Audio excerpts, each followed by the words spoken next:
99% of you did not know this. The most crucial part of an aircon installation is evacuation. When other elements exist in the system, it is no longer able to operate as designed, and inefficiencies and failure will ensue. The degassing of a system is the removal of the air that has entered the system during installation or repairs. This air is considered to be a non-condensable. If not removed, it will simply result in high head pressures and reduced unit efficiency.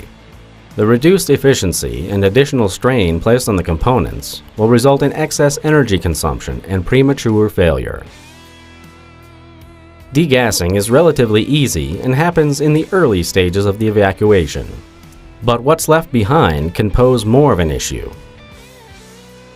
Moisture can be present in both a visible and invisible form. The air we breathe contains moisture. Depending on the relative humidity of the day, there will be varying degrees of moisture left in the system after the degassing process has been completed. In more extreme cases, water may have entered the system during installation or service, or due to failure of refrigerant-to-water heat exchangers on either the high or low side of the system. Both refrigerant and compressor oil are hygroscopic, meaning moisture is absorbed quickly. As refrigerant circulates through the system, the moisture will freeze in components such as the expansion valve, causing blockages. It will also reduce the heat exchanger's capacity to absorb and reject heat, reducing system efficiency. As the refrigerant enters the compressor, it carries moisture which mixes with the compressor oil. This will negatively affect the oil, altering its viscosity and lubrication capabilities. This turns the oil into a sludge that can build up and block strainers, valves, capillary tubes, and other components. Hydrolysis causes an acid to begin forming.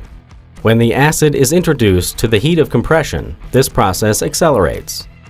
Now there is an acid traveling through the system, causing corrosion and stripping copper from the components and tubing.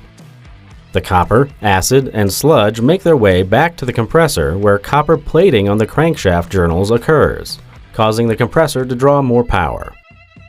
The motor will run hotter, and in the case of hermetic and semi-hermetic compressors, the acid will start eating away at the varnish on the motor windings. Now the race is on to see how the unit will fail first. From a refrigerant leak caused by copper etching, or will the compressor fail mechanically or electronically?